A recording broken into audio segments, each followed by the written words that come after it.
What is going on, everybody? Welcome back to the channel. Ripple Labs and XRP versus the Security and Exchange Commission lawsuit appears as if it's getting ready to come to an end fairly soon. And it really does appear as if Ripple Labs is going to come out on top. And good on them. The Security and Exchange Commission acts as a bunch of thugs. In my opinion, they are corrupt. Whether they are or not, there is the appearance of corruption. There is the appearance of impropriety. The appearance that they are trying to hide something in those emails. They have fought so hard to keep the emails out of the public eye that I, for one, have become uber interested in what is in those emails. What are they hiding? Because they are going to extraordinary lengths to hide these emails from the public.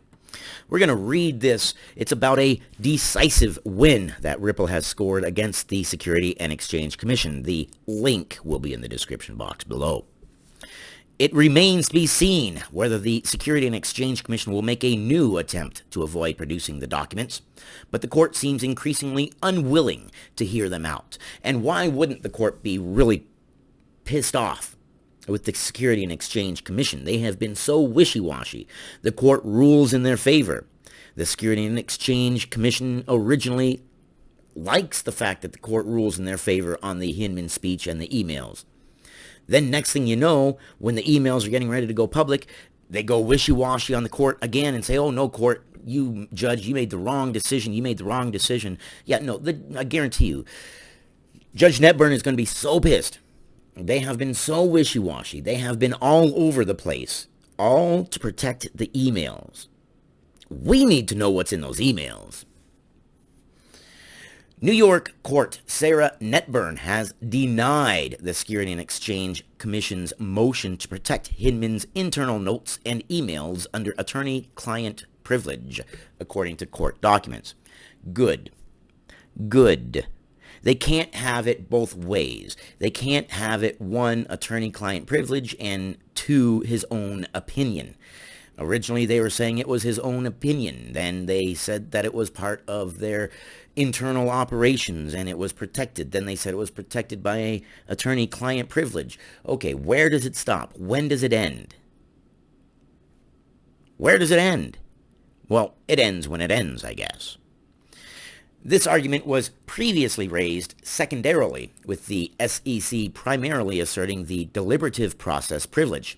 The SEC's motion is denied, the judge has ruled. Good. Gosh, I want to see what's in those emails. I guarantee you it's going to be something that blows the lid off of everything. And the reason that this lawsuit is so huge, I think people are not understanding.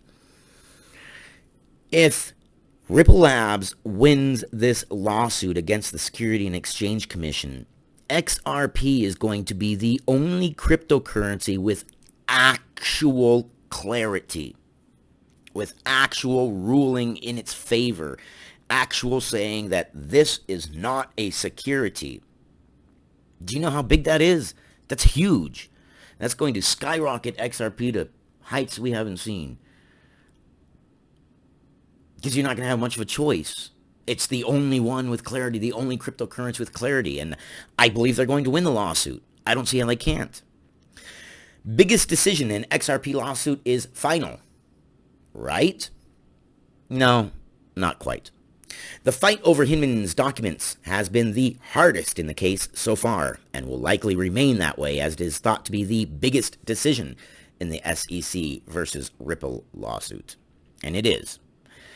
It is. There is something in those emails. Something in those emails that the SEC does not want anyone to see.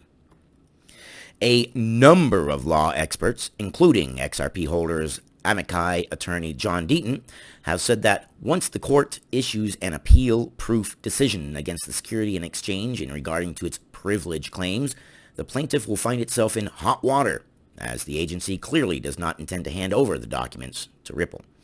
So what happens if they don't hand over the documents to Ripple? They lose by default. That's what happens. And I think that's what is going to happen. They don't want the emails to get out. They don't want whatever internal notes and internal workings to be seen. They don't want their internal ideas to be known. And that is a problem. These are the regulators of the market, and they want to remain so secretive that I have zero trust in them. I have zero trust in the Security and Exchange Commission's ability to do anything other than line their own pockets. I mean, they rule by regulation. They enforce by regulation, meaning if you're doing something wrong, they don't simply come up and say, hey, here's this thing you can correct and do it wrong. No, they come at you with a lawsuit. All about the money. It's all about the money with the Security and Exchange Commission. In my opinion, they are corrupt. Now, why do they not want to hand over the documents? It's been said that the SEC's behavior suggests that these notes and email exchanges could provide enough evidence in favor of Ripple's fourth affirmative defense, also known as the fair notice defense, and could also end the SEC's claims that Ripple is a security. I guarantee that it does. Why else would they be fighting so hard? It will open the blinds. Pay no attention to the person behind the curtain. Okay, well, let's pull back the curtain and let's take a good look at the Security and Exchange Commission. And I guarantee you, in those emails, we will find things that hint at the fact that they are all about the money. They don't really care about much else. They want the money. That's how I see it anyways. It remains to be seen if the Security and Exchange Commission will make a new attempt to avoid producing the documents to the defendants, as this is not the first time the court sides with Ripple on this matter. I'm going to make a prediction and say, yes, they will. They will make another attempt to hide the documents. Why wouldn't they? They've been doing it all along. Now, all of a sudden, just because the judge rules this time, when the judge had ruled before as well, now this time would be different. This time's not going to be any different. They're going to hide the documents.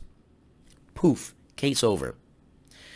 Last time, the court denied the Security and Exchange's claim that the Hinman notes and emails were protected by deliberative process privilege, meaning they were saying that it had to do with the internal workings of the Security and Exchange Commission, and therefore they could not release those emails because it would divulge their secretive inner workings. I'm sorry, if you are a regulator in the space, then your secretive inner workings should be public. It should be known how you regulate. I mean, imagine having a race and you're going from point A to point B and the winner gets something crazy like $10 million, but you don't know what the rules are. And the referee's sitting there saying, I know what the rules are, but I can't tell you what the rules are. What? Oh, okay. The only reason the Security and Exchange Commission does that is so that they can change the rules to their favor when they want. Because if the rules are unknown to everybody but the person who enforces the rules, then the rules are whatever that person who is enforcing them wants them to be at any time. Because nobody knows what the rules are. You can change them willy-nilly, and that does not make for an equal playing field for any asset. The last time the court denied the SEC's claim, policy advice is not protected legal advice, and that is correct. Policy advice, not given by a lawyer, not given under directive of a lawyer, is not legal advice. It's just simply policy advice. This is a quote. I find that the documents did not have predominant purpose. This is from Judge Netburn, by the way. I find that the documents did not have the predominant purpose of soliciting or providing legal advice, meaning it's not protected under legal advice. Judge Sarah Netburn stated, indeed, later on at oral argument, SEC counsel suggested that the legal advice was to educate Hinman on the legal standards.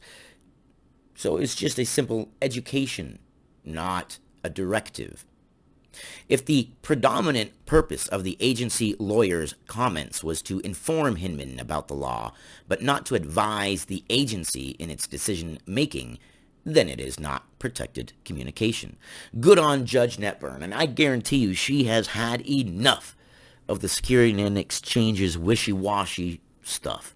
I mean, they've been all over the place, all to protect those documents. And I want to know what's in them. And I know you want to know what's in them as well. And she continues, the law is settled that policy advice, like whether it is a good idea or a bad idea to make a particular public statement as a public figure, or communication advice, like whether a statement is on message with the agency's position, is not protected legal advice. So basically, if a lawyer is going to you and saying, hey, if you want to speak as a public figure, you can, we recommend it or we don't recommend it, that's not protected. That's just simply advice. Advice from a lawyer saying, hey, here is the position of the company, here is the position of the agency. Well, that's not legal advice as well. That's only giving you the framework of the organization or the company. So that way you know whether your speech is going against what the company says or with what the company says. Even when it is offered by lawyers. Because lawyers are people too. Lawyers are not lawyers 24 hours a day. They do have regular person conversations. If lawyers were lawyers 24 hours a day and everything was privileged, then everything a lawyer told you would be secretive. But they're not. They are just normal human beings. When they are operating under the umbrella of legality, meaning they are in a court case or things like that, then sure, it's attorney-client privilege. But lawyers are human beings, and as human beings, not everything they say is privileged. Accordingly, the predominant purpose of the communications was not to provide legal advice to aid the SEC in conducting the public's business. The documents must be produced. The documents must be produced. I agree. As much as I enjoyed the legal victory and the judge seeing right through the SEC deceit, I was even more glad to see the excitement and happiness on crypto Twitter again. It's been a while, said Jeremy Hogan, an Orlando-based attorney that has been regularly commenting on the case. And good on you, Hogan, for bringing us some of the info. This is a case that can decide the entire market. Ripple Labs is fighting for all of cryptocurrency in this lawsuit. And I'm glad that they didn't roll over like so many others and just hand up their cash to the Security and Exchange Commission and say, here you go. The SEC has been operating this way for so long that they just automatically assume that they can operate this way out in the open without having to hide that they're operating this way and be fine with it. But they cannot, and we cannot let them be fine with it. These are regulators that regulate via enforcement. That's horrible. It's just a money grab. It's kicking back, not telling anybody what the rules are, being able to change the rules willy-nilly to suit your needs at any particular time, and being able to use those rules to get money for your organization whenever you so darn well choose. And it needs to end. And I'm glad that this is happening.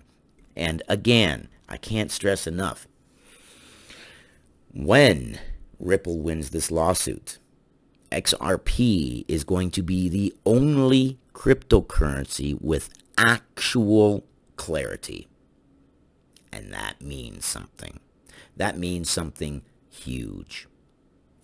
I appreciate your time. A like, a comment, a subscribe would be absolutely amazing. I thank you guys, and I will see you guys on the next one.